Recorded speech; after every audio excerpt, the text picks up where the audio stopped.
Praise be to be our God. Once again, we welcome all of you in the glorious name of our Lord and Savior, Jesus Christ. We welcome on behalf of the Kodambakam Christian Assembly and GLM Bookshop Ministries in Chennai. Today, we shall begin, today also we shall begin with a word of prayer. I request from Baleri, Evangelist Ravi Kumar, to open the meeting with a word of prayer. Over to Baleri, Brother Ravi Kumar, Evangelist in Baleri. We request him to open the meeting with the word of prayer.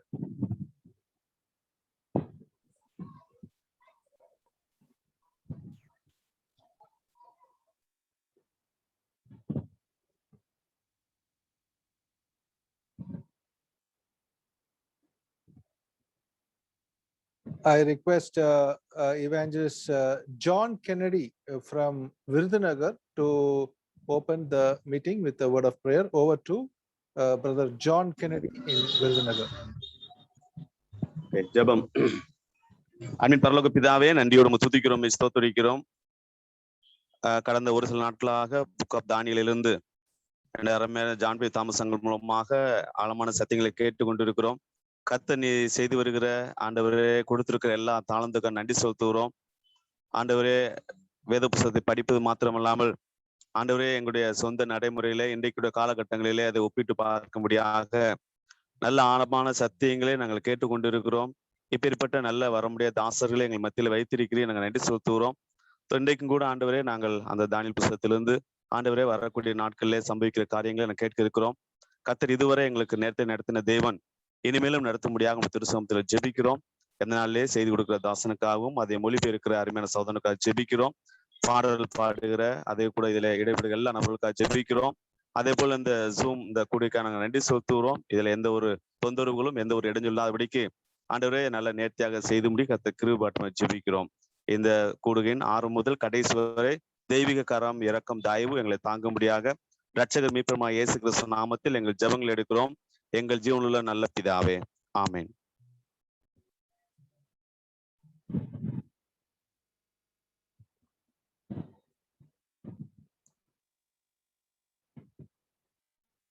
We are waiting for the thank you, Brother John Kennedy, for the opening prayer. Now we are waiting for the singer to come. We shall wait for 1 or 2 minutes for the singer this evening. If he doesn't come, then we will go into the Bible study.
I apologize for the delay. The singer told in just a few minutes he'll come. Please bear with me. We'll wait for him for just a minute or so.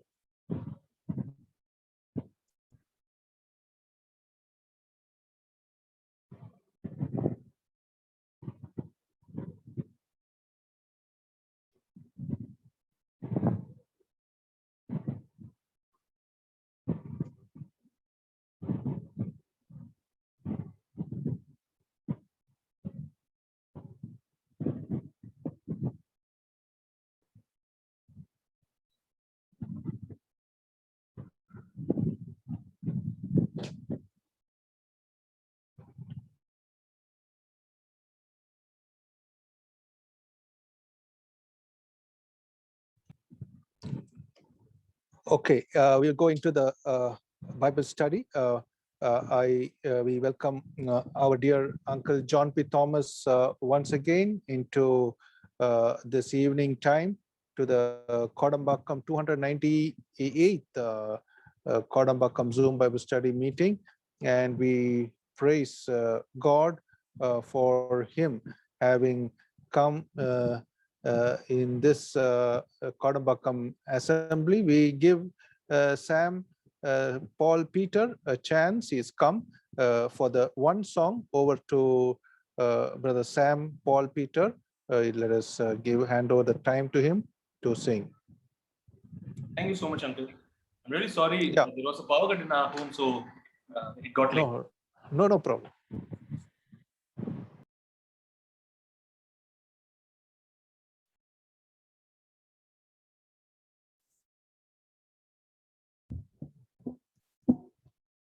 Uncle, can you hear me? Yes, we can hear you. Yeah.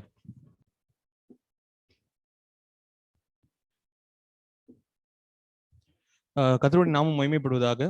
நம்ம எல்லாருக்கும் தெரிந்த ஒரு பாடல், நம்மளுடைய பாட்டு புத்தகத்திலே இருக்கக்கூடிய 171வது பாடல், அல்லேலூயா கர்த்தரையே ஏகமாய் துதியுங்கள் என்கிற பாடல்.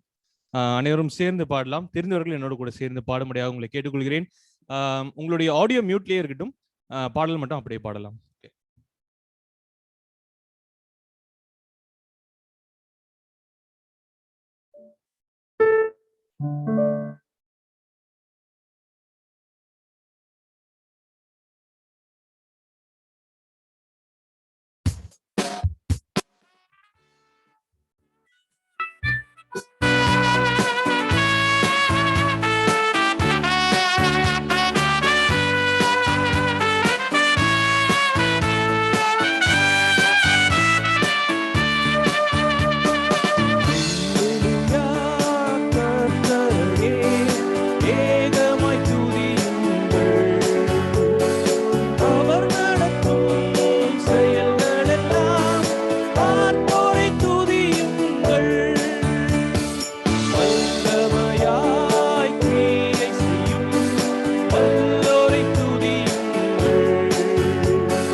Thank you, brother Samuel Paul Peter from Vetrinagar Assembly in Chennai for that wonderful song. We praise God, even in spite of the problem of current, you had come and joined us to sing a song. We give all glory and honor to the living God.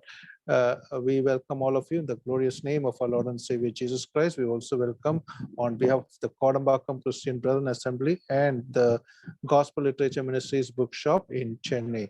Today also, as we had last 2 evenings, we have with us, God willing, tomorrow also, we have with us Evangelist John P. Thomas from Ernakulam, and our dear uncle has been expounding from Daniel chapter 9, 10 chapters the last 2 evenings, and today we, God willing, are waiting for the 11th chapter, so that it is told to be a very difficult chapter. Anyway, we are so much happy to have such blessed speakers among us, like John P. Thomas uncle, because the wisdom they have got from the word of God to the strength of the Lord. May God use them, such speakers, in the days to come more, so that God would raise us also, this generation, people, the believers, to that extent what we want the Lord, how the previous generation has had done. So we praise God for such speakers, legendary living speakers of the very elderly one. We praise God. We thank God for such speakers once again from deep down our hearts. And we also welcome Brother Surendran, the translator from will be translating from English to Tamil. He is from Royapuram Bethany Assembly in Chennai.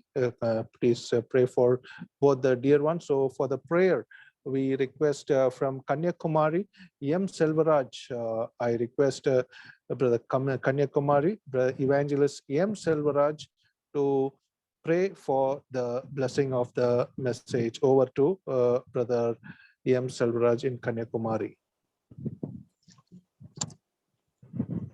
Okay, நாம் ஜெபிக்கலாம். சர்வ வல்லமை உள்ள எங்கள் அன்பின் பரலோகத்தின் பிதாவே, நன்றியோடு கூட நாங்கள் உம்மை துதிக்கிறோம், உம்மை ஸ்தோத்திரிக்கிறோம். ஆண்டவரே, இந்த நல்ல மாலை நேரத்திற்காக உமக்கு ஸ்தோத்திரம்.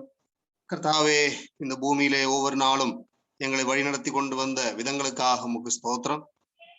தெய்வமே, விசேஷமாய் இந்த நாளிலும் அருமையான கோடம்பாக்கம் அசம்பிளியினர் செய்கிற இந்த சூமூலியங்களை தெய்வம் ஆதரித்து நடத்தின விதங்களுக்காக நன்றியோடு ஸ்தோத்திரிக்கிறோம்.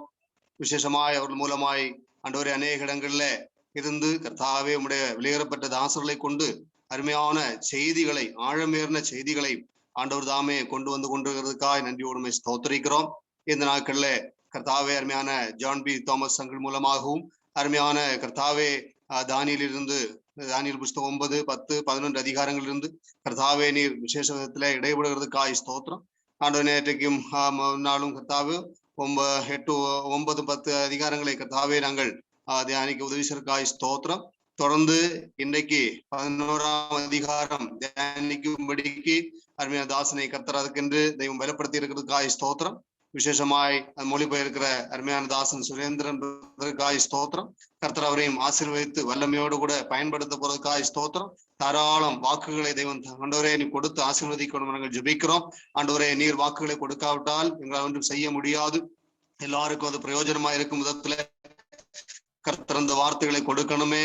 அருமையா நாங்களை விசேஷமாய் பலப்படுத்தணுமே. 2 பேரையும் உங்களுடைய கரங்களிலே நாங்கள் ஒப்பு கொடுக்கிறோம். உங்களுடைய பிரசன்னம் அவர்களை முழுமையாய் ஆளுகை செய்யும்படி நாங்கள் சமர்ப்பிக்கிறோம். கேட்கிற எல்லாருக்கும் மிகவும் பிரயோஜனமா இருக்கணுமே நாங்கள் சமர்ப்பிக்கிறோம். அநேகரை இந்த கிளாஸுக்கு என்று கூட்டி சேர்க்க வேண்டும் என்றும் நாங்கள் ஜெபிக்கிறோம். மட்டுமல்ல கர்த்தாவே, ரேஞ்சு ப்ராப்ளங்கள் ஒன்றும் இல்லாதபடிக்கு எல்லாருக்கும் இந்த ஆண்டவரே கர்த்தாவே ஆண்டவரே இந்த ரேஞ்சுகளை எல்லாம் சரியாக நீ ஒழுங்குபடுத்தி கொடுக்கணும் என்றும் நாங்கள் ஒப்பு கொடுத்து ஜெபிக்கிறோம். கலந்து கொண்டிருக்கிற யாவருக்காகவும் நன்றியோடு ஸ்தோத்திரிக்கிறோம்.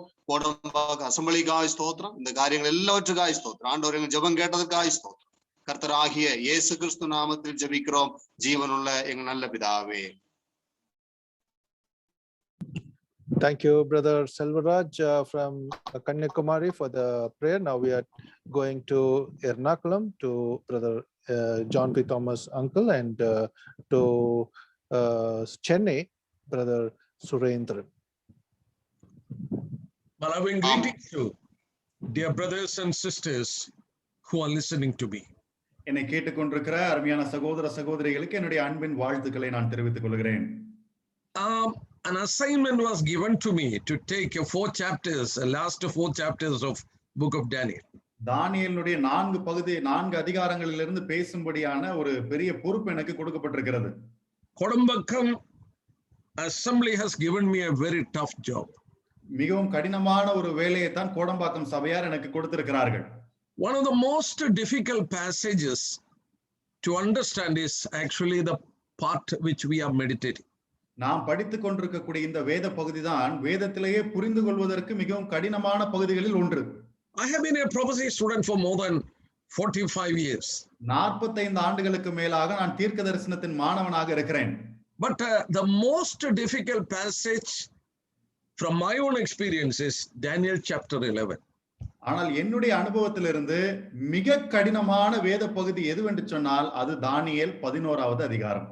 Very difficult to teach. மிக கடினம் இதை போதிப்பது. People won't listen. மக்கள் இதை கேட்கவே மாட்டாங்கங்க. You know what is the reason? இதனுடைய காரணம் என்ன தெரியுமா? You know, from verses 1 to verses 35, ஏனென்று சொன்னால் 1வது வசனம் துவங்கி 35வது வசனம் வரைக்குமாக you know, till the time it is a fulfilled secular history. இந்த குறிப்பிட்ட வேத பகுதியானது ஏற்கனவே நிறைவேறின உலக பிரகாரமான சரித்திரமாய் இருக்கிறது. It is actually secular history. It is in the history actually. இது ஒரு உலக வரலாறு, சரித்திரத்தில் இருக்கிற காரியம், அவ்வளவுதான். So those who are not interested in history, ஆகவே சரித்திரத்துல யாருக்காவது விருப்பம் இல்லை என்று சொன்னால் it will become a very boring chapter. அவர்களுக்கு ரொம்ப போர் அடிக்கக்கூடிய ஒரு அதிகாரமா இது மாறி போயிடும். So I was praying and thinking how to convey this to the believers. ஆகவே நான் ஜெபித்துக் கொண்டு இதை குறித்து சிந்தித்துக் கொண்டிருந்தேன். விசுவாசிகளுக்கு அவர்கள் புரிந்து கொள்ளக்கூடிய விதத்துல இதை எப்படி சொல்லுவது? As the Lord leads, we will go into this chapter. ஆகவே கர்த்தர் நம்மை வழிநடத்துகிற வண்ணமாக இந்த அதிகாரத்துக்குள்ளாக நாம் போகலாம். So we have meditated on chapter 9, which is the 70 weeks of Daniel. ஆகவே 9வது அதிகாரத்தை நாம் முதலாவது தியானித்தோம். தானியேலுடைய 70 வாரங்கள். I repeated it yesterday also so that you will become very familiar with that. நீங்கள் அதிலே பரிச்சயமாக வேண்டும் என்பதற்காக நேற்றைய தினத்திலும் அதை நான் திரும்ப சொன்னேன். Chapter 10, usually we meditate in our churches because it is a spiritual warfare that is happening in the heavenly realms.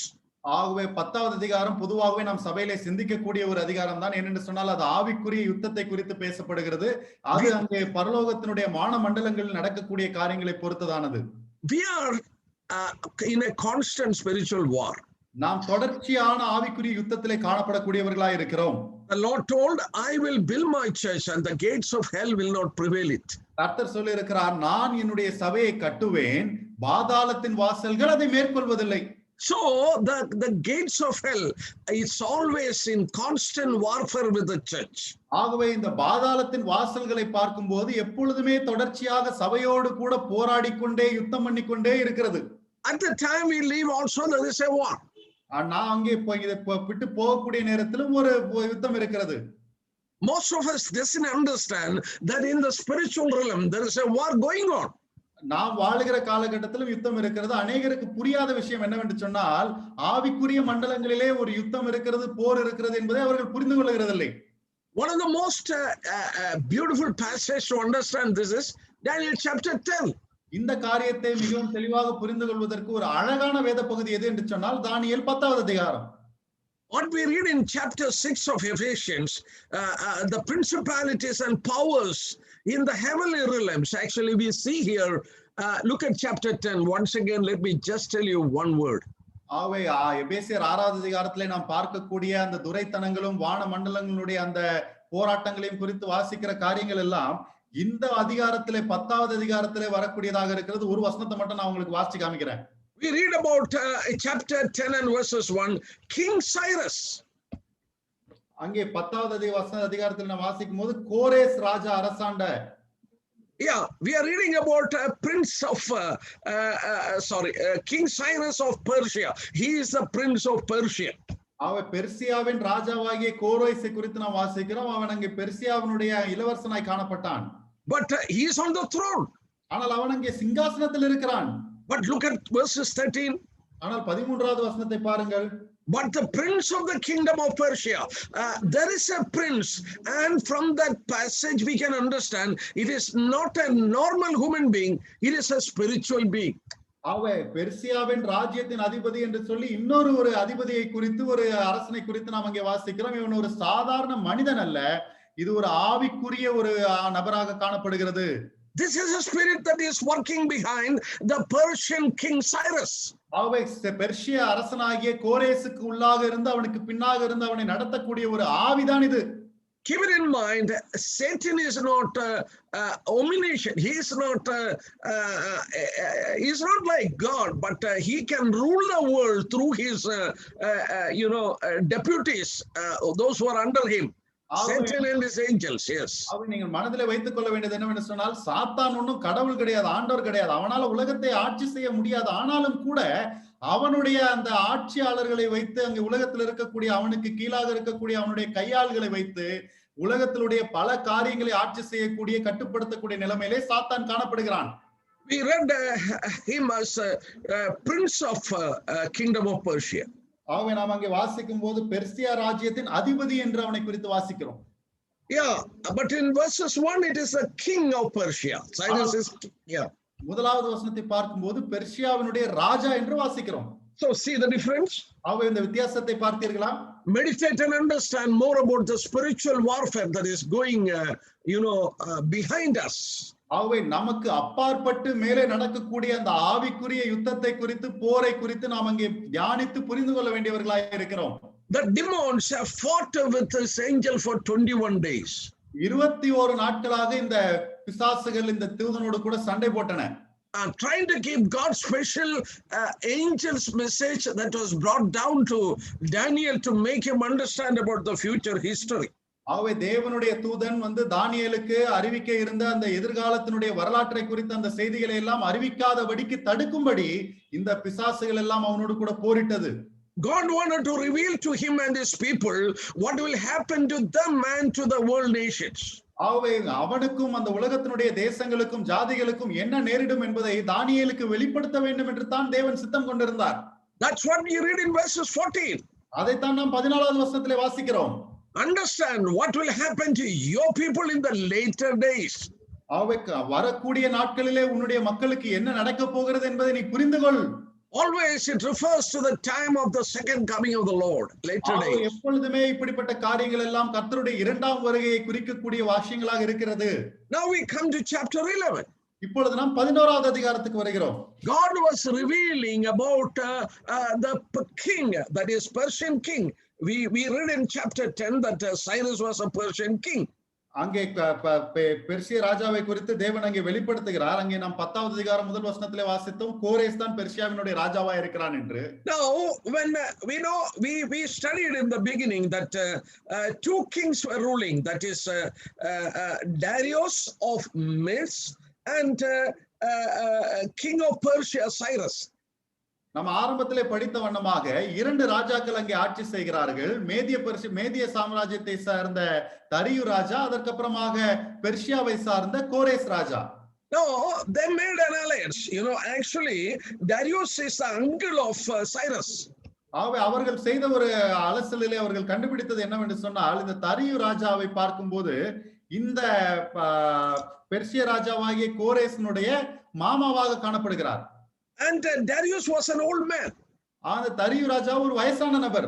This Persian king made him to rule over Babylon, Chaldeans, yes. இந்த பெர்சிய ராஜாவை பார்க்கும்போது அவரை அந்த பாபிலோனையும் கல்தேயரையும் ஆட்சி செய்யும்படி அவர் அங்கே வைத்தார். Now we are reading in chapter 11. அங்கே 11வது அதிகாரத்தில் நாம் இப்பொழுது வாசிக்கிறோம். In the first year of Darius the Mede, when I stood up to confirm the strength in him. ஆகவே மேதியனாகிய தரியு அரசாண்ட முதலாம் வருஷத்திலே நான் அவனை திடப்படுத்தவும் பலப்படுத்தவும் அவனுக்கு துணை நின்றேன். Now God is revealing to Daniel, look at verses 2. Now I tell you the truth, behold, 3 more kings will arise in Persia.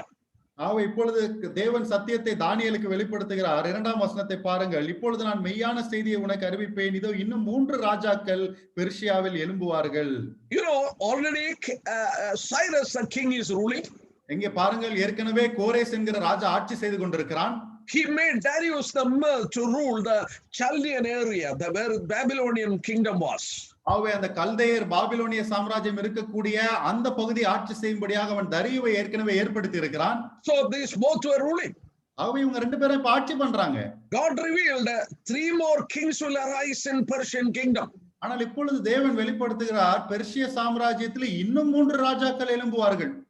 Exactly as God has revealed, 3 more kings have come out.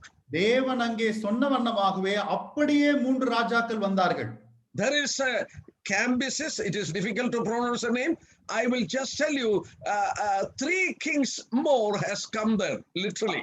ஆகவே அவருடைய பெயர்களை எல்லாம் சொன்னால் அதை உச்சரிப்பது புரிந்து கொள்வது கடினம். ஆகவே 3 ராஜாக்கள் வந்தார்கள் என்பதை மட்டும் நீங்கள் புரிந்து கொள்ளுங்கள். And the 4th shall be far richer than them. Look at that verse. The 4th one will be very richer. By his strength through his riches, he shall stir up all against the region of Greece. அந்த வசனத்தை தொடர்ந்து பாருங்கள். அங்கே சொல்லப்பட்டிருக்கிறது, அதன் பின்பு 4ஆம் ராஜாவாய் இருப்பவன் எல்லாரிலும் மகா ஐஸ்வர்ய சம்பன்னனாகி தன் ஐஸ்வர்யத்தினால் பலம் கொண்டு கிரேக்கு ராஜ்யத்துக்கு விரோதமாக சகலரையும் எழுப்பி விடுவான். If you are interested in history, I will tell you this. நீங்க சரித்திரத்துல ஆர்வமா இருப்பீர்கள் என்று சொன்னால் நான் இதை சொல்றேன். I am interested in history. எனக்கு சரித்திரத்துல ரொம்ப ஆர்வம் இருக்கு.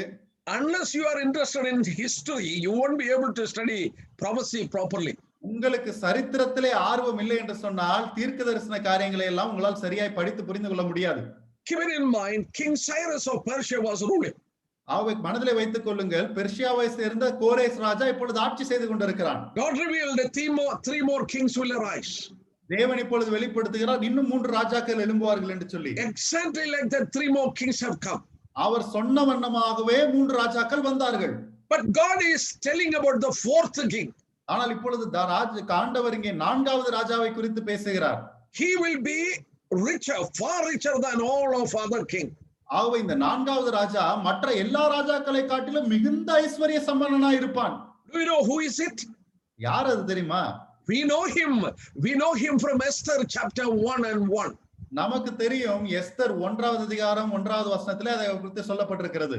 His name is Ahasuerus. அவனுடைய பெயர் அகஸ்வேரு ராஜா. Ahasuerus was the richest king in Persian kingdom. அவர் பெர்சிய சாம்ராஜ்யத்திலேயே மிகவும் ஐஸ்வர்ய சம்பன்னனாய் காணப்பட்டவன் இந்த அகஸ்வேரு ராஜா தான். He commanded one of the largest army. அவர் மிகப்பெரிய ராணுவத்துக்கு கட்டளை கொடுக்கக்கூடிய இடத்திலே அவன் இருந்தான். It is written here, he shall stir up all against the realm of Greece. அவர் கிரேக்கினுடைய எல்லா ராஜ்யத்துக்கு விரோதமாக சகலரையும் அவன் எழுப்பி விடுவான். So, you know, the region of Greece, that is a place where Alexander the great emperor. ஆகவே நமக்கு தெரியும், அந்த கிரேக்க சாம்ராஜ்யத்திலிருந்து தான் அலெக்சாண்டர் என்று சொல்லக்கூடிய மகா சக்கரவர்த்தி எழுப்பினான். He wanted to defeat Greece. அவன் அங்கே கிரேக்க ராஜ்யத்தை அங்கே முறியடிக்க விரும்புகிறான். He took a great army because he has a lot of money. He took a great army, went against Greece to fight against them. அவன்கிட்ட நிறைய பணம் இருந்துச்சு, அதனால ஒரு மாபெரும் ராணுவத்தை அவன் திரட்டி கொண்டு கிரேக்கர்களுக்கு எதிராக யுத்தம் பண்ணும்படியாக அவன் புறப்பட்டு போகிறான். But it was interesting when I read it, he had to run away from there like a whipping dog because he was chased away by the army of Greece. ஆனால் இதை வாசித்த போது எனக்கு மிகவும் சுவாரஸ்யமாக இருந்தது. அவன் சண்டைக்கு போனதெல்லாம் சரிதான், ஆனால் போன வேகத்திலே ஒரு நாயை ஓட விடுற மாதிரி அந்த கிரேக்கர்கள் அடிச்சு ஓட விட்டாங்க அவனை. And after that something has happened. அதுக்கப்புறம் ரொம்ப சுவாரஸ்யமா நடந்துச்சு. Now look at verses 3. இப்போ 3வது வசனத்தை பாருங்களேன். You know, verses 3 and 4 is telling about another king. 3, 4 ஆகிய வசனங்கள் வேறொரு ராஜாவை குறித்து பேசுகிறது. Who is this king? யார் இந்த ராஜா? The 4th the emperor, that is Ahasuerus, fought against Greece and he was driven away from Greece. அவன் இந்த 4வது ராஜாவா இருக்கக்கூடிய இந்த அகஸ்வேரு ராஜா கிரேக்கருக்கு எதிராக போரிடுவதற்காக போனான். ஆனால் போன வேகத்திலே அவனை அடித்து துரத்தி விட்டார்கள். But in verse 3 and 4, we are presented with a mighty king shall arise. ஆனால் 3, 4 ஆகிய வசனங்களை வாசிக்கும் போது மிகவும் பலமான பராக்கிரமம் உள்ள ஒரு ராஜா எழும்புவான் என்று சொல்லி வாசிக்கிறோம். Keep it in mind, after the Persian Empire came the Greek Empire. ஆகவே மனதிலே வைத்துக் கொள்ளுங்கள், பெர்ஷிய சாம்ராஜ்யத்துக்கு பிறகு கிரேக்க சாம்ராஜ்யம் அங்கே தலை தூக்கினது. Who is this mighty king? யார் இந்த மகா பராக்கிரமம் உள்ள ராஜா? He is Alexander Emperor. He is known as the mighty king. இவன் தான் அலெக்சாண்டர் சக்கரவர்த்தி ராஜா, இவன் தான் பராக்கிரமம் உள்ள ராஜா என்று அழைக்கப்படுகிறான். And the scripture clearly teaches who shall rule with great dominion. Yes.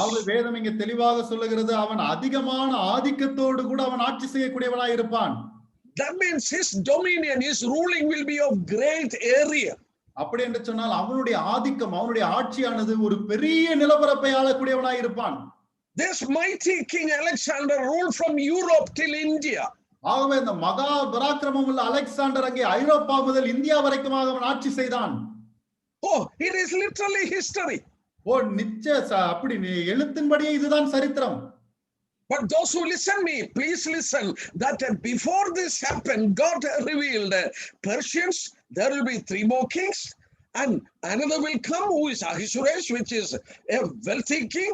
But after that, a Greek emperor, Alexander the Great, will come with a great dominion. ஆகவே நீங்கள் கவனிக்க வேண்டும், முன்னாடி கர்த்தர் என்ன சொன்னார், பெர்ஷியாவில் இன்னும் 3 ராஜாக்கள் வருவார்கள் என்று சொன்னால் அவர்கள் வந்தார்கள். அதற்கப்புறமாக 4வது ஒரு ஐஸ்வர்யமுள்ள ராஜாவை குறித்து வாசிக்கிறோம், அகஸ்வேரு ராஜா வந்தார். அதற்கப்புறமாக கர்த்தர் சொன்னவண்ணமாக இந்த கிரேக்கத்திலிருந்து இந்த அலெக்சாண்டர் வருகிறதை நாம் பார்க்கிறோம். Look at verses 4. Something has happened to him. ஆகவே 4வது வசனத்தை பாருங்கள், அவனுக்கு ஏதோ ஒரு காரியம் நேரிட்டதை அங்கே நம்மால் வாசிக்க முடியும். When he has risen, his kingdom shall be broken up, divided towards 4 winds of heaven, but not among his posterity, not according to his dominion with which he ruled. For his kingdom shall be uprooted, even for others beside these. அவன் எழும்பின பின்பு அவனுடைய ராஜ்யம் உடைந்து போய் வானத்தின் 4 திசைகளிலும் பகுக்கப்படும். ஆனாலும் அது அவனுடைய சந்ததியாருக்கு அல்ல, அவன் செய்த ஆளுகையின்படியும் அல்ல. அவனுடைய ராஜ்யம் பிடுங்கப்பட்டு அவனுடைய வார்த்தைகள் அல்லாத வேறே பேர்களிடமாய் தாண்டி போம்.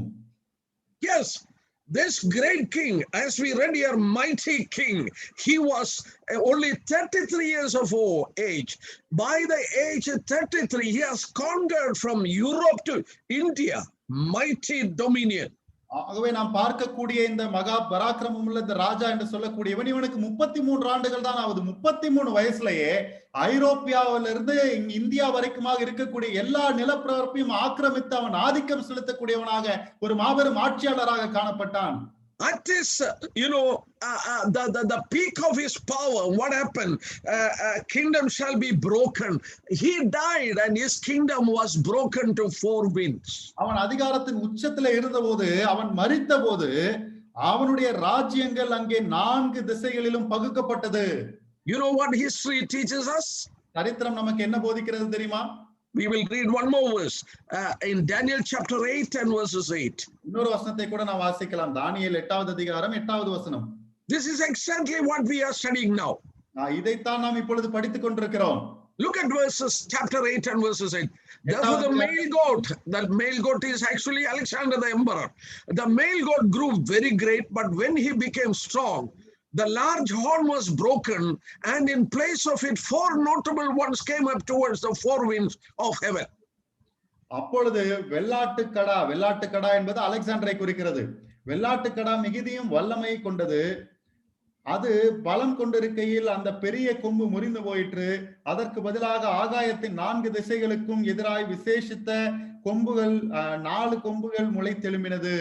Yes, when you read this, this male goat is actually the Greek emperor, and the great horn which is seen on the head of this goat is actually Alexander. ஆகவே நாம் இதை வாசிக்கும் போது இந்த வெள்ளாட்டுக்கடா கிரேக்க சாம்ராஜ்யத்தை குறிக்கிறது. அந்த ஆட்டுக்கடாவுக்கு இருக்கக்கூடிய அந்த மாபெரும் கொம்பு அலெக்சாண்டரை குறிக்கக்கூடியதா இருக்கிறது. When he became strong, the large horn was broken. ஆகவே அவன் அங்கே மிகவும் பலம் வாய்ந்தவனா இருந்தபோது அந்த பெரிய கொம்பு அங்கே உடைக்கப்பட்டது. What happened then? அதுக்கப்புறம் என்ன ஆச்சு? 4 notable ones.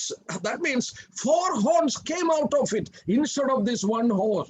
அதுக்கப்புறமாக இந்த ஒரு கொம்புக்கு பதிலாக 4 கொம்புகள் முளைத்தெழும்பினது என்று வாசிக்கிறோம். Look at chapter 11 verses 4 again. அங்கே 11வது வசனம் 11வது அதிகாரம் 4வது வசனத்தை மறுபடியும் பாருங்கள்.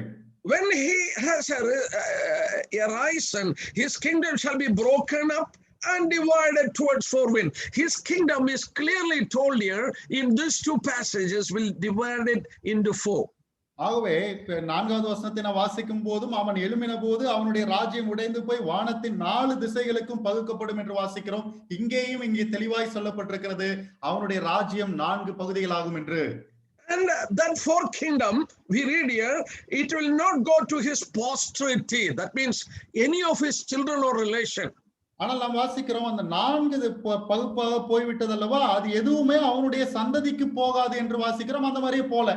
If you are interested in history, சரித்திரத்திலே நீங்கள் ஆர்வம் உள்ளவர்களா இருப்பீர்கள் என்று the சொன்னால், history teaches us after the death of Alexander, சரித்திரம் நமக்கு கற்றுக் கொடுக்கிறது என்னவென்று சொன்னால், அலெக்சாண்டர் மரித்த பிற்பாடு you know what happened? என்ன ஆச்சு தெரியுமா?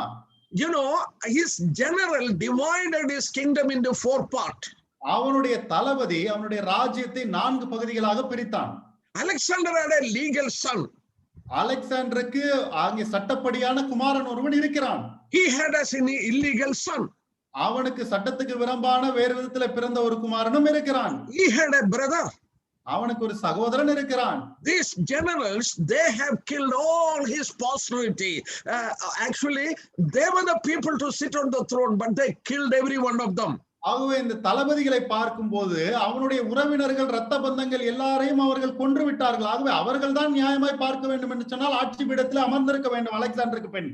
And as we have read in chapter 8 and verse 8, instead of that big horn that is Alexander, 4 little horns came out. ஆகவே நாம் 8வது அதிகாரம் 8வது வசனத்திலே வாசித்த வண்ணமாக அந்த பெரிய கொம்பாகி அலெக்சாண்டருக்கு பதிலாக இப்பொழுது 4 சிறிய கொம்புகள் வருகிறதை நம்மால் பார்க்க முடிகிறது. So Alexander empire, the Greek empire, was divided into 4. ஆகவே அலெக்சாண்டருடைய சாம்ராஜ்யம், அந்த கிரேக்க சாம்ராஜ்யம் 4 பகுதிகளாக இப்பொழுது பகுக்கப்படுகிறது. If you go to history, நீங்கள் சரித்திரத்திற்கு போவீர்கள் என்றால், you can clearly understand this 4 part of his empire, which was divided among his generals. அவனுடைய ராஜ்யத்தினுடைய இந்த 4 பகுதிகளை நீங்கள் மிக தெளிவாக புரிந்து கொள்ளலாம். அவனுடைய தளபதிகளுக்குள்ளாக அது பிரித்துக் கொள்ளப்பட்டது. Which are those places? அது எந்தெந்த இடங்கள்? அது Macedonia, மக்கதோனியா, Asia Minor, Asia Minor, third one Egypt, 3வது Egypt, and the 4th one Syria. 4வது Syria. You know, take a map and look into it, you can understand. You know, whenever, if you keep a map, it will be very easy to understand. When I study, I keep map like this. ஒரு வரைபடத்தை எடுத்து பக்கத்துல வைத்துக் கொண்டு நீங்கள் படிப்பீர்கள் என்று சொன்னால் அது புரிந்து கொள்வது மிகவும் எளிமையாக இருக்கும். நான் படிக்கும் போது இப்படி வரைபடத்தை வைத்துத்தான் படிப்பேன். You can understand that 4 part of 4 division of Alexander's empire, Macedonia. அலெக்சாண்டருடைய 4 ராஜ்யத்தினுடைய 4 பகுதிகளை நீங்கள் புரிந்து கொள்ளலாம். முதலாவது மக்கதோனியா, then Asia Minor, 2வது Asia Minor, third one is Egypt, 3வது Egypt, and the 4th one is Syria. 4வது Syria. Now we are coming to the important part and difficult part of this chapter. இப்பொழுது இந்த அதிகாரத்தினுடைய மிக முக்கியமான மிகவும் கடினமான ஒரு பகுதிக்கு நேராய் நாம் வருகிறோம். Now when you look at here, when you look at the map, you know, this is Israel's map. நாம் இங்கே பார்க்கும்போது இஸ்ரேலுடைய இந்த வரைபடத்தை நாம் பார்க்கும்போது Alexander's empire, we understood it was divided into 4. அலெக்சாண்டருடைய ராஜ்யமானது 4 பகுதிகளாக பிரிக்கப்பட்டது என்று நமக்கு புரிகிறது. You know, look at this map in Israel. The southern part is actually Egypt, and this was controlled by one general. Egypt was controlled by one, general. இஸ்ரேலுடைய வரைபடத்தை நீங்கள் பார்க்கும்போது அங்கே அதனுடைய தென் பகுதியானதிலே எகிப்து வருகிறது. அந்த எகிப்து என்று சொல்லக்கூடிய அந்த பகுதியை ஒரு தளபதி அங்கே ஆட்சி செய்கிறார். And on the northern part is actually Syria. அங்கே வட பகுதியானதிலே சிரியா இருக்கிறது. And it was controlled by another king, another general. அங்கே சிரியாவை இன்னொரு தளபதி ராஜா அங்கே அரசாளுகிறார். So keep it in mind, north it was Syria and south of Israel it was Egypt. ஆகவே மனதிலே வைத்துக் கொள்ளுங்கள், வட பக்கத்திலே சிரியா, தென் பக்கத்திலே எகிப்து. You know, the Egyptian rulers, those who ruled the Egypt, you know, They ruled for a long period. Those rulers were known as Ptolemies. Ptolemies. Yes. எகிப்தை ஆட்சி செய்யக்கூடிய இந்த ஆட்கள் அவர்கள் நீண்ட நாட்கள் ஆளுகை செய்யக்கூடியவர்களாக இருக்கிறார்கள். அவர்களை பொதுவாக டாலமீஸ் என்று அழைப்பார்கள். Those who ruled the Syrian part, they are known as Seleucus. Seleucus. அவை சிரியா என்று சொல்லக்கூடிய அந்த வடபகுதியை ஆட்சி செய்யக்கூடியவர்களை செலுக்கஸ் என்று அழைப்பார்கள். So Seleucus kingdom was established on the northern side of Israel, and yeah, tell that. Yeah. ஆகவே இஸ்ரவேலுடைய வடபகுதியிலே செலுக்கஸ் சாம்ராஜ்யம் அங்கே ஸ்தாபிக்கப்பட்டது. That is Syrian empire. அதுதான் சிரியாவினுடைய சாம்ராஜ்யம். And on the southern part is actually Egypt, which is Ptolemy's empire. Ptolemies. Yes. தென் பகுதியிலே எகிப்திலே அங்கே டாலமியினுடைய சாம்ராஜ்யம் அங்கே ஸ்தாபிக்கப்பட்டது. Now what we are going to read is, இப்பொழுது நான் வாசிக்க போகிறது என்னவென்று சொன்னால், what I told you, this is the most difficult passage. நான் உங்களுக்கு சொன்ன வண்ணமாக இப்ப நம்ம வாசிக்க போற விஷயம்தான் ரொம்ப கஷ்டமான பகுதி வேதத்திலேயே. So far it was easy. இதுவரைக்குமா நம்ம எளிமையா புரிஞ்சுக்கிட்டோம். Now from chapter 5. இப்பொழுது 5வது அதிகாரத்திலிருந்து verses 5 to verses 35. 5வது வசனம் துவங்கி 35வது வசனம் வரைக்குமாக. Do you know how many years of history it is? எத்தனை ஆண்டுகளுடைய சரித்திரம் இங்கே இருக்கிறது தெரியுமா உங்களுக்கு? I'm going to make you understand in a simple term, at least to grasp something from there. ஆகவே உங்களுக்கு புரியக்கூடிய விதத்திலே எளிமையான வார்த்தைகளிலே இதை நீங்கள் புரிந்து கொள்வதற்கு நான் விளக்க முயற்சிக்க போகிறேன். ஏதாவது ஓரளவுக்காவது உங்களுக்கு இது புரியணும். Oh, brothers and sisters, keep it in mind, from verses 5 to 35, we have a history of 200 years.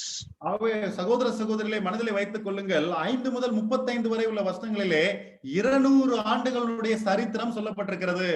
200 years of history. 200 வருஷ சரித்திரம் இங்கே சொல்லப்பட்டிருக்கு. There is king of north and king of south. ஆகவே இங்கே வடக்கு ராஜா ஒருத்தர் இருக்காரு, தெற்கு ராஜா ஒருத்தர் இருக்காரு. Daniel chapter 11, 5 to 35, always king of the north and king of the south is fighting. ஆகவே இங்கே தானியேல் 11வது அதிகாரம் 5 முதல் 35 வரை உள்ள வசனங்களை பார்க்கும்போது எப்பொழுதுமே வடக்கு ராஜாக்கும் தெற்கு ராஜாக்கும் சண்டை நடந்துட்டே இருக்கு. And this war went on. You know, the Egyptian empire, they will attack Syria, and Syrian empire will attack Egyptian empire. ஆகவே இது மாற்றி மாற்றி அவர்கள் தாக்கிக் கொண்டிருந்தார்கள். எகிப்தியர்கள் சிரியர்களை தாக்குவார்கள், சீரியர்கள் எகிப்தியர்களை தாக்குவார்கள். 200 years of fighting. ஆகவே 200 ஆண்டுகள் இப்படிப்பட்ட சண்டை நடந்து கொண்டிருந்தது. The problem is, this war was taking place in the land of Israel. When they fight each other, the land of Israel was in middle of it. ஆகவே இங்கே பிரச்சனை என்னவென்று சொன்னால், இவர்கள் போர் புரிகிறார்களே, சண்டை போடுகிறார்களே, இது எங்கன்னு சொன்னா இஸ்ரவேல்ல வந்து பண்ணிட்டு இருக்காங்க. They were the people who were suffering really. ஆகவே அவர்கள் தான் இதனாலே அதிகமாக பாதிப்புக்கு உள்ளானார்கள். So when you read this passage, what you should understand is, this people of God was really suffering. ஆகவே இந்த வேத பகுதியை நான் வாசிக்கும் போது நான் புரிந்து கொள்ள வேண்டிய காரியம் என்னவென்று சொன்னால், இந்த தேவனுடைய ஜனம் இங்கே அதிகமாய் படாத பாடுபட்டது.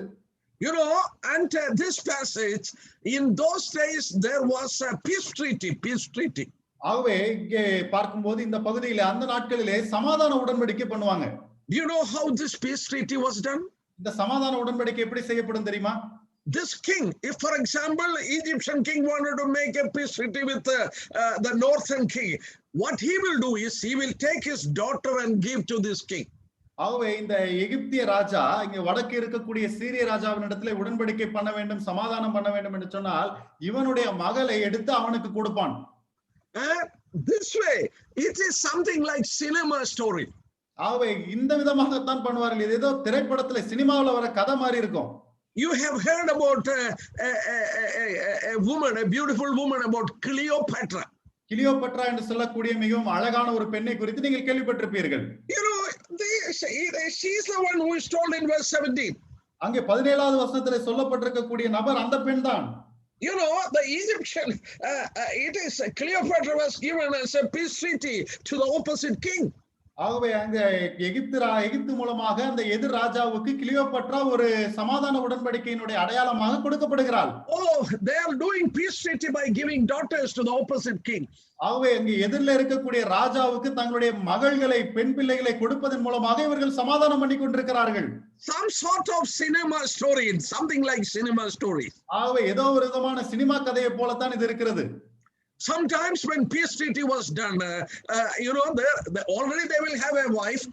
Along with that wife, they will accept that another girl that is given as a peace treaty.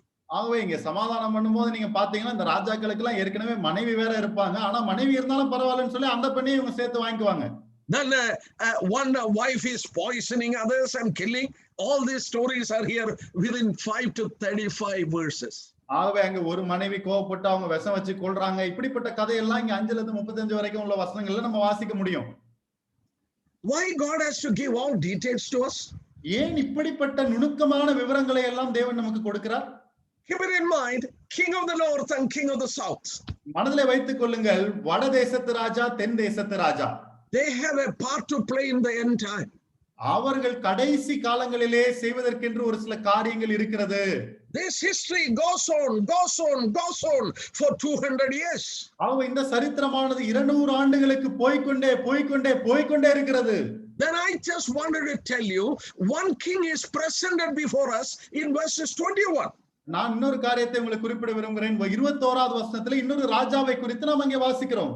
And in the place shall arise a wild king to whom they will not give the honor of royalty, but he shall come in peacefully and seize the kingdom in intrigue. அவன் ஸ்தானத்தில் அவமதிக்கப்பட்டவன் ஒருவன் எழும்புவான், இவனுக்கு ராஜ்யபாரத்தின் மேன்மையை கொடாதிருப்பார்கள், ஆனாலும் இவன் சமாதானமாய் நுழைந்து இச்சகம் பேசி ராஜ்யத்தை கூட்டிக் கொள்ளுவான். Who is he? You know, in the history, he is known as Antiochus Epiphanes. ஆகவே சரித்திரத்தை பார்க்கும்போது இவன் தான் ஆன்டியோகஸ் எபிஃபானஸ் என்று நாம் அழைக்கிறோம். Scripture very clearly says he is a wild person. அங்கே வேதம் மிக தெளிவாக சொல்லுகிறது, இவன் முரட்டு குணமுள்ளவன், ஒரு தந்திரமானவன். And we read he was a wild person. இவன் மிகவும் தந்திரமுள்ளவன் என்று சொல்லி நாம் வாசிக்கிறோம். Most wicked person lived ever on this earth is Antiochus Epiphanes. இந்த ஆன்டியோகஸ் எபிஃபானஸ் என்று சொல்லக்கூடியவன் உலகத்திலே வாழ்ந்த மனிதர்களிலேயே மிக துன்மார்க்கனாய் இருக்கிறவன்.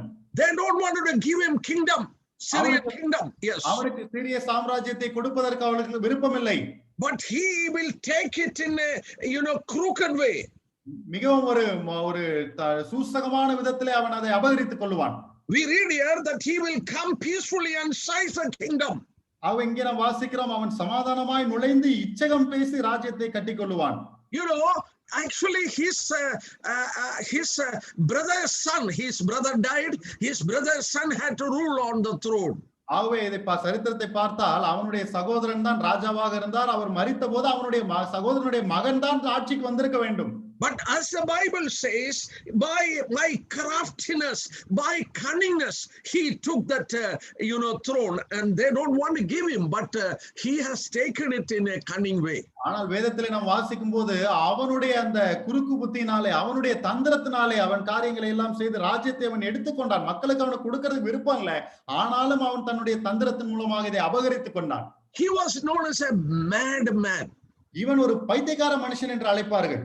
And the Bible says he was one of the most wicked person ever lived on this earth. வேதம் சொல்லுகிறது உலகத்திலே வாழ்ந்த மனிதர்களிலேயே மிக துன்மார்க்கன் இவன் தான் என்று வேதத்திலே வாசிக்கிறோம். And he was an opponent of Jewish people. யூத மக்களுக்கு நேர் எதிரிலே நிற்கக்கூடிய ஒருவன் இவன். And he has done so much of wild things to this Jewish people. யூத மக்களுக்கு மிகவும் மோசமான தந்திரமான அநேக காரியங்களை இவன் செய்திருக்கிறான். We read cunningly he took this his throne in Syria. நாங்க வாசிக்கிறோம், அவன் இச்சகம் பேசி மிகவும் நாசூக்காக இந்த சிரியாவினுடைய சாம்ராஜ்யத்தை தனதாக்கி கொண்டான். And look at verses 23. His character is told. 23வது வசனத்தை பாருங்களேன், அவனுடைய குணாதிசயம் அங்கே சொல்லப்பட்டிருக்கிறது. We read in verse 23 that after the league is made with him, he shall act deceitfully, for he shall come up and become strong with a small number of people. If anyone make a treaty with him, he will play deceitfully and overcome them. ஆகவே வாசிக்கிற வண்ணமாக, ஏனென்றால் அவனுடைய சம்பந்தம் பண்ணின நாட்கள் முதல் அவன் சூதாய் நடந்து கொஞ்சம் ஜனங்களோட புறப்பட்டு வந்து பலம் கொள்ளுவான். ஆகவே யாரெல்லாம் அவனோடு கூட உடன்படிக்கை பண்ண வந்தாலும் அவர்களிடத்திலே வஞ்சனையாக நடந்து கொண்டு ஏமாற்றி காரியங்களை சாதித்துக் கொள்வான். And verse 25 also says, 25வது வசனத்திலும் நாம் வாசிக்கிறோம், he shall devise plans against him, a cunning craftiness he will play. ஆகவே மற்றவர்களுக்கு எதிராக சதித்திட்டம் கூட்டக்கூடியவனாக இருந்தான். மிகவும் தந்திரமாக காரியங்களை செய்யக்கூடியவன். And Antiochus Epiphanes is presented here from verse 21 to 35. ஆகவே அந்தியோகேஸ் எபிஃபானஸ் என்று சொல்லக்கூடியவனை தான், அவனை குறித்து தான் 21 முதல் 35 வரை உள்ள வசனங்களிலே நாம் வாசிக்கிறோம். Why God is giving such detail of this king? ஏன் இந்த ராஜாவை குறித்து தேவன் இவ்வளவு நுணுக்கமான விவரங்களை கொடுக்கிறார்? He is a wild person. இவன் மிகவும் தந்திரமான நபர். The most wild, wicked person. மிகவும் வஞ்சனையான, மிகவும் துன்மார்க்கமான மனிதன். He came peacefully and obtained his kingdom by flatteries and by playing cunningness. அவன் அங்கே சமாதானம் பண்ணும்படியாக வந்து தன்னுடைய இச்சகம் பேசி முகஸ்துதி பண்ணி அவன் மோசமான காரியங்களை செய்தெல்லாம் காரியங்களை தனதாக்கி கொண்டான். If anyone does any treaty with him, he will play a trick and he will overcome them. ஆகவே அவரிடத்துல யாராவது சமாதானமாக பேச உடன்படிக்கை பண்ண வந்தால் அவரிடத்துல சூதாய் பேசி அவர்களை மேற்கொள்ளக்கூடியவனாய் காணப்பட்டான். Why God is giving such detail of him? இவனை குறித்து இப்படிப்பட்ட விவரங்களை எல்லாம் ஏன் தேவன் நமக்கு கொடுக்கிறார்? I want to tell you something. நான் உங்களிடத்துல ஒரு காரியத்தை சொல்லட்டும். He is a type of Antichrist. இவன் அந்தி கிறிஸ்துவுக்கு ஒரு சித்திரமாய் இருக்கிறான். Yes, a man is going to rise in the history who will be the most enemy of the Jewish people. ஆகவே சரித்திரத்திலே ஒரு மனிதன் இப்பொழுது எழும்ப போகிறான். அவன்தான் அங்கே சரித்திரத்திலேயே யூதர்களுக்கு மிகவும் மோசமான எதிரியாய் இருப்பான். He is portrayed in this man, Antiochus Epiphanes. ஆகவே அந்தியோகேஸ் எபிஃபானஸ் என்று சொல்லக்கூடிய இந்த மனிதன் மூலமாக அவனுடைய சித்திரத்தை நம்மால் பார்க்க முடிகிறது.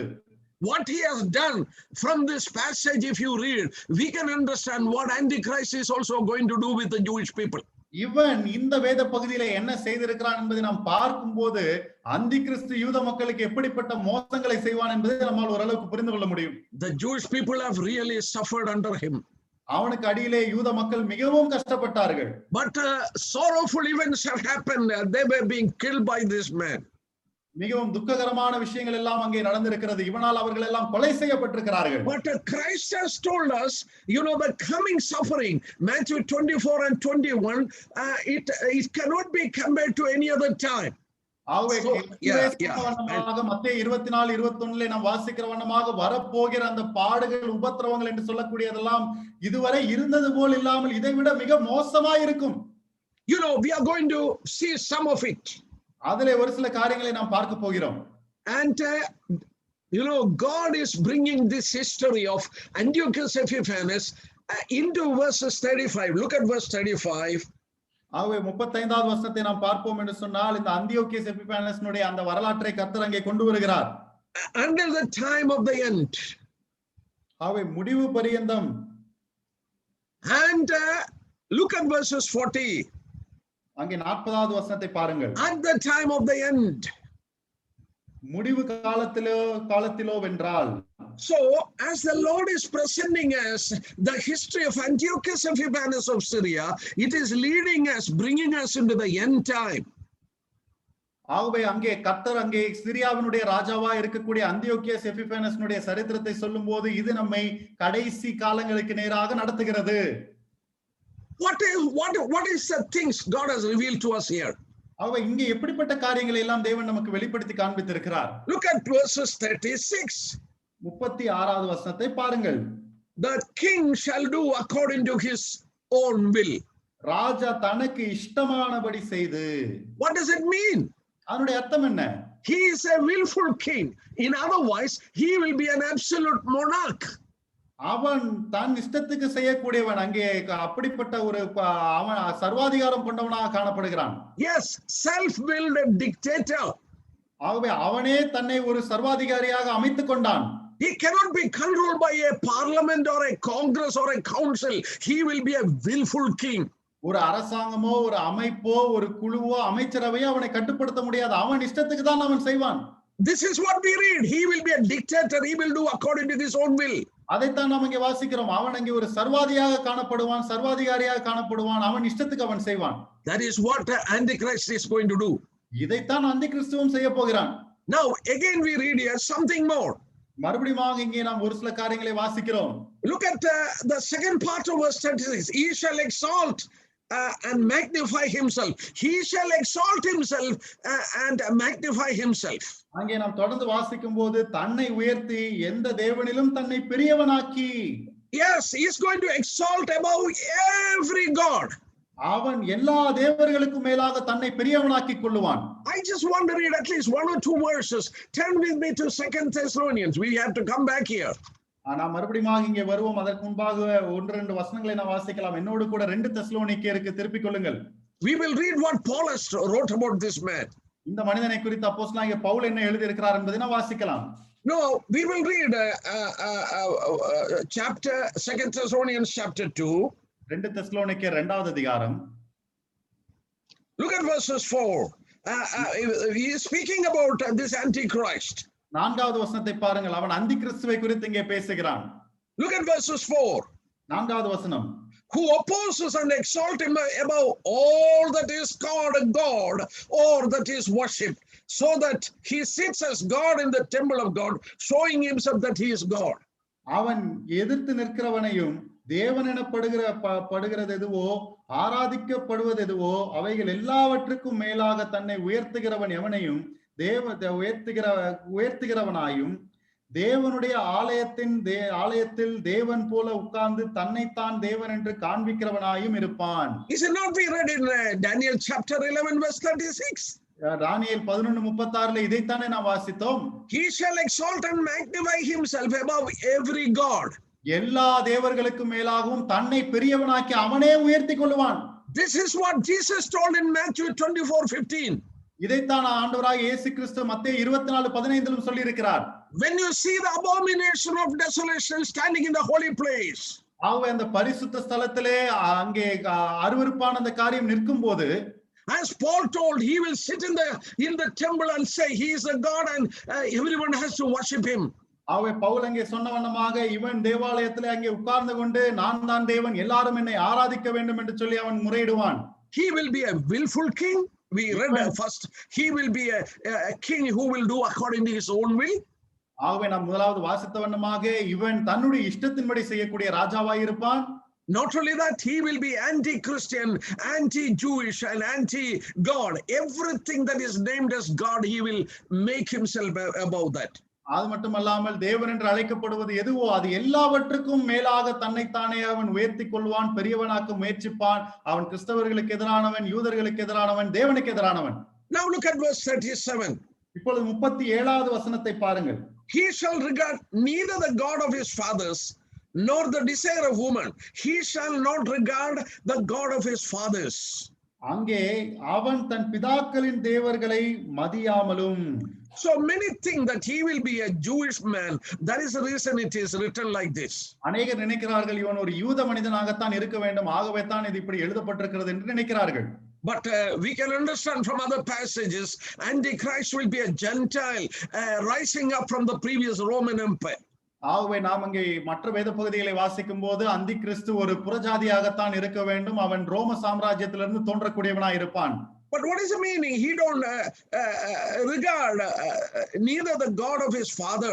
ஆனால் அவன் தன் பிதாக்களின் தேவர்களை மதியாமல் இருப்பான் என்று சொன்னால் அதனுடைய அர்த்தம் என்ன? He can be an atheist. He don't believe in God. அவன் ஒருவேளை அங்கே நாத்திகனாக இருக்கலாம், தேவனே நம்பாமல் கடவுள் நம்பிக்கை இல்லாதவனாக இருக்கலாம். Neither he will regard the desire of woman. அங்கே ஸ்திரீகளின் நேசத்தையும் அவன் விரும்ப மாட்டான் என்று வாசிக்கிறோம். You know, some say that he will be homosexual. சிலர் சொல்லுகிறார்கள் அவன் ஓரின சேர்க்கையாளனாக இருப்பான் என்று சொல்லி. We know in Genesis God told to the woman, your desire shall be towards your husband. ஆகவே ஆதியாகமத்திலே ஆண்டவர் பெண்ணை குறித்து சொல்லி இருக்கிறார், உன்னுடைய ஆசை உன்னுடைய புருஷனை பற்றி இருக்க கடவுது என்று. So every woman who is living in the world, she has a desire to her husband. ஆகவே இந்த உலகத்திலே வாழக்கூடிய ஒவ்வொரு பெண்ணும் தன்னுடைய புருஷன் மேல் பிரியமுள்ளவளாய் இருக்கிறாள். But here this man, he shall regard neither the desire of woman. ஆகவே இங்கே இந்த மனிதனை குறித்து வாசிக்கும் போது இவன் ஸ்திரீகளின் சிநேகத்தை விரும்பாதவன் என்று வாசிக்கிறோம். Yeah, some say he is a homosexual. ஒரு சிலர் அவன் ஒரு ஓரின சேர்க்கையாளன் என்று சொல்லுகிறார்கள். No, there is another thinking. அது வேறு விதமாய் சிந்திக்கிற ஒரு விஷயம். Every pious woman in Israel, she wanted to bring forth the children in godly ways. ஆகவே இஸ்ரவேலிலே காணப்படக்கூடிய ஒவ்வொரு தெய்வ பக்தியுள்ள ஸ்திரீயும் தன்னுடைய பிள்ளையை தெய்வ பக்தியுள்ள விதத்திலே வளர்த்தெடுக்க வேண்டும் என்று விரும்புவாள். That desire you don't, he will give away that desire. அப்படிப்பட்ட ஒரு வாஞ்சை எல்லாம் இவனுக்கு இருக்காது, அதெல்லாம் இவன் தூக்கி போட்டுருவான். Another thing, look at verse 38. 38வது வசனத்தை பாருங்கள். இன்னொரு காரியம். But in their place, he shall exalt him. It is in connection with the last part of verse 37. He shall exalt himself above them all, but in their place he shall honor the God of fortress and a God which his fathers did not know. He will honor the God of fortress. அங்கே 37வது வசனத்துடைய பிற்பகுதியிலிருந்து வாசிக்கிறேன். எல்லாவற்றிற்கும் தன்னை பெரியவனாக்கி அரண்களின் தேவனை தன் ஸ்தானத்திலே கனம் பண்ணி, அரண்களின் தேவன் என்று சொல்லி இங்கே நாம் வாசிக்கிறோம். What does it mean? அதனுடைய அர்த்தம் என்ன? He will have the God of forces. In otherwise, might is his arm, might, power. ஆகவே அரண்களின் தேவன் என்று சொல்லும் போது அவனுடைய தேவனே அந்த அரண் தான், அந்த பலம் தான். To solve the world problem, there is no discussion. ஆகவே உலகத்தினுடைய பிரச்சனைகளை எல்லாம் தீர்ப்பதற்கு அங்கே ஆலோசனை எல்லாம் கிடையாது. Because he worshiped the God of fortress, that is power.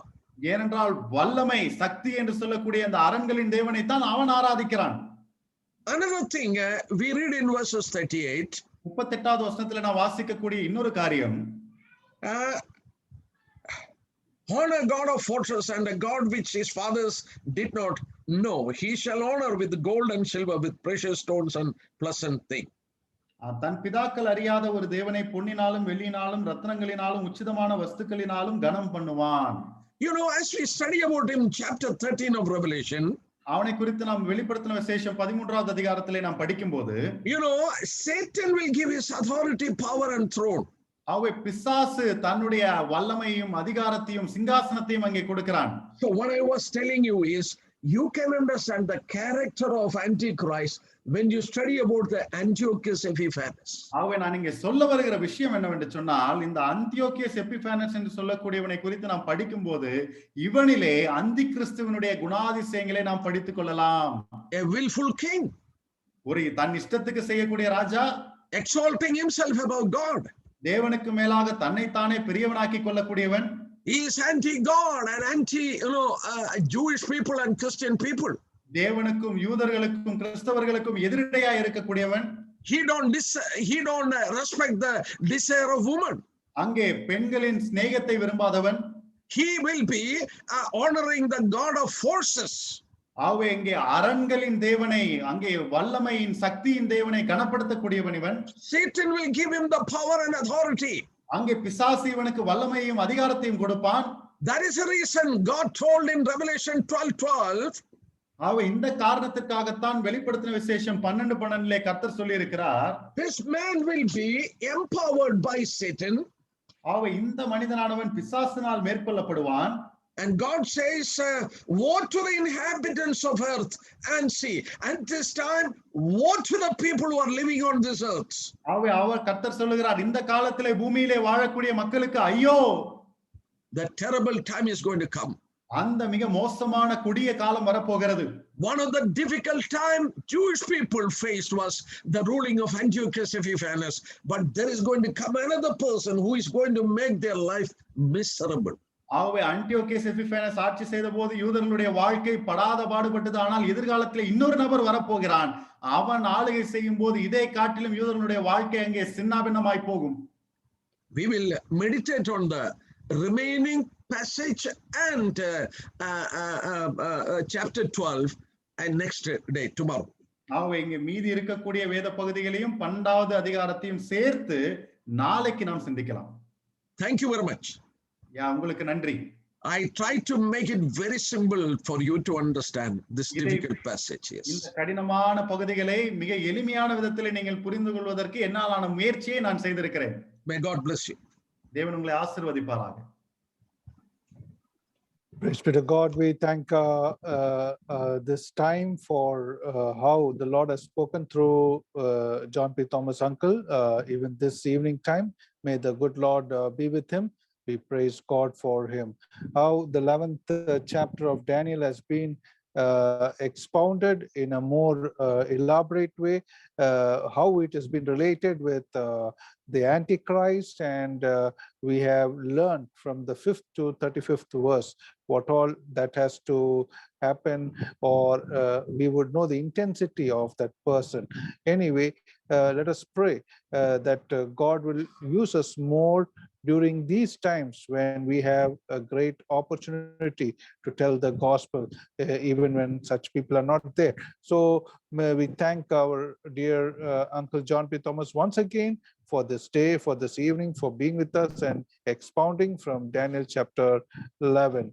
We also thank Brother Surendran for translating the Bible study from English to Tamil in a very smooth way, and God enabling him to do so. And we thank Brother Samuel Paul Peter from Chennai also for having sang the song. May the good Lord be with him and all the participants in the Lord. We praise God for you all for joining in and being with us. Now we are closing the meeting with a word of prayer. I request from Tenkasi, our dear elder, Brother Devadas R, to close the meeting with the word of prayer. Over to Tenkasi, Brother Devadas R.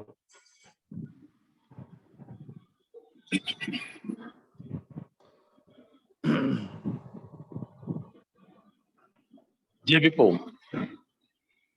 எங்கள் அன்பும் கிருபையும் இரக்கம் இந்த அன்பின் பிதாவே, இந்த அருமையான வேளைக்காக நாங்கள் நன்றியுள்ளத்தோடு மீ துதிக்கிறோம் ஆண்டவரை, ஸ்தோத்திரிக்கிறோம்.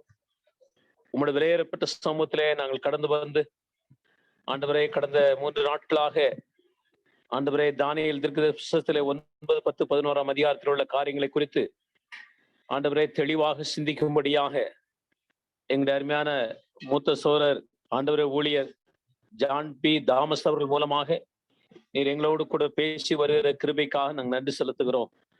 அநேக ஆழமான ஆண்டவரே தீர்க்க தரிசனமான சத்தியங்களை நாங்கள் ஒரு முறை கூட கற்று தெரிந்து கொள்ளும்படியாக நீர் எங்களுக்கு இரக்கம் பாராட்டின கிருபைக்காக நன்றி செலுத்துகிறோம்.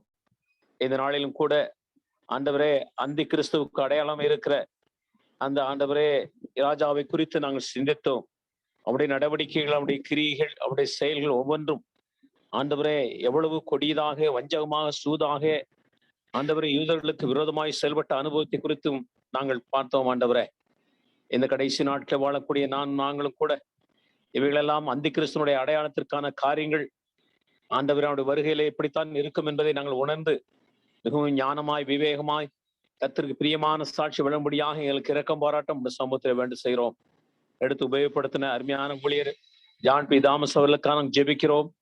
இந்த வயதான காலத்திலும் ஆண்டவரே அநேக சிரத்தையோடு கூட எங்களோடு கூட ஆண்டவரே பல வேத ஆதாரங்களோடு தெளிவாக தெளிவாக சத்தியத்தை எங்களுக்கு பகிர்ந்து கொண்டதற்காக நன்றி செலுத்துகிறோம். ஆண்டவரே மொழியாக்கம் செய்த எங்களுடைய அருமையான சுரேந்திரன் அவர்களுக்காக நாங்கள் ஜெபிக்கிறோம். ஆண்டவரே தெளிவான நிலைமை தமிழில் மொழியாக்கும்படியாக உடைய மகனுக்கு கொடுத்த நல்ல கிருபைகளுக்காக நன்றி செலுத்துகிறோம். அவருடைய குடும்பங்களை ஆசீர்வதிங்க.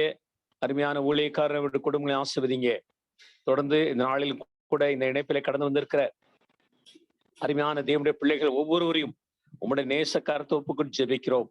ஆண்டவரே விதமான சத்தியங்களை நாங்கள் கேட்டு கற்று உணர்ந்து அதன்படி நாங்கள் கவனமாய் ஜீவிக்க எங்களுக்கு இரக்கம் பாராட்டம் உடைய சமூகத்தை வேண்டும் செய்கிறோம்.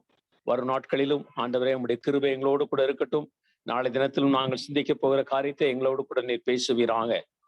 இந்த அருமையான ஆண்டவரே நாட்களிலும் கூட இப்படிப்பட்ட ஊழியங்களை பொறுப்படுத்தி செயல்படுத்துகிற அருமையான ஆண்டவரே கோடம்பாக்க சபையாருக்காக, ஆண்டவரே ஜிஎலும் இலக்கிய ஊழியங்களுக்காக, விசேஷத்திலுமே ஆண்டவரே பல சிரத்தையோடு கூட செயல்பட்டு வருகிற எங்களுடைய அருமையான சோழர் சந்தோஷ் ஜான்சன் அவர்களுக்காக, அவருடைய குடும்பங்களுக்காக, பிள்ளைகளுக்காக நாங்கள் ஜெபிக்கிறோம்.